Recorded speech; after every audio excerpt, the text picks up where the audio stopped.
परमात्मा किए कर्मों का फल अवश्य देते हैं, वह किसी को क्षमा नहीं करते। वैदिक मानता है कि ये कर्मों का फल भोगना ही पड़ेगा, जिसे पाप और पुण्य कहा जाता है। पाप का सज़ा और पुण्य का सज़ा मिलना है।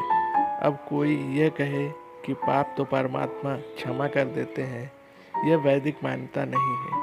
पाप कर्मों से जीवात्मा सज़ा भोगे बिना बच नहीं सकता।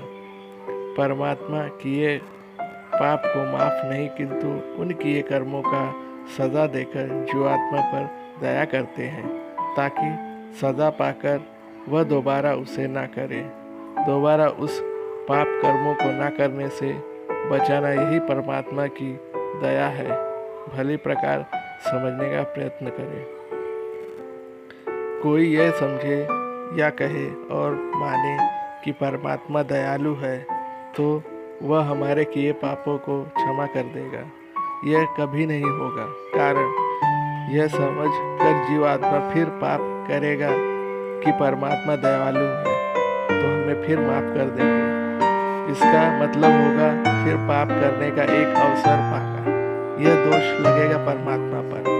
यही कारण है परमात्मा कभी भी किसी पाप से जीवात्मा को छुटकारा नहीं देंगे या नहीं हो सकता। यह वैदिक मानता है।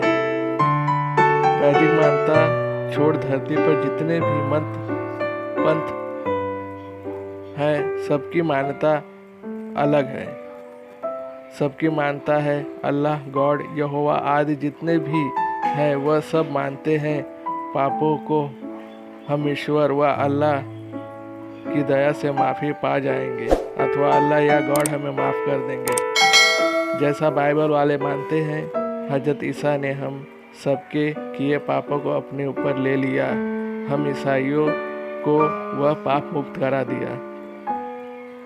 पहली बात, ईसा एक पैगंबर या ईश्वर पुत्र है बाइबल अनुसार। अब हमारा किए कर्मों का फल किसी और को दे तो वह गॉड पर दोष लगेगा, पहली बात। दूसरी बात होगी, उस गॉड की यह पहचान नहीं कि किसी के किए कर्मों का फल वह किसी और को दे। वह गॉड न्यायकारी नहीं हो सकता। यह सरासर अन्याय होगा किसी के किए कर्मों का फल किसी और को दे। याद रखना, यह दोष गॉड पर लग रहा है। परमात्मा का यह दोषपूर्ण कार्य ही नहीं है। उसका परमात्मा का होना संभव भी नहीं है, कारण परमात्मा पर दोष लगना और परमात्मा से उसे वंचित होना होगा। ईसाई लोगों के गॉड पर यह दोष लग रहा है और गॉड परमात्मा का होना संभव नहीं। दूसरी बात यह भी होगी कि सिर्फ हमारे पापों को ही लेंगे वह अपने ऊपर। इसका मतलब यह भी होगा उसे पापी भी होना पड़ेगा। पाप एक जगह से दूसरी जगह जाएगी तो पाप भी उसी का हो गया, तो वह पापी ठहरेगा। ईसाइयों का गॉड पर यह दोष लग रहा है। ठीक यही हाल इस्लाम का भी है। इस्लाम की मान्यता है अल्लाह किए पापों को माफ़ कर देंगे। अवश्य ध्यान रहे, सिर्फ मुसलमानों के ही गुनाह माफ़ करेंगे अल्लाह, काफिरों का नहीं।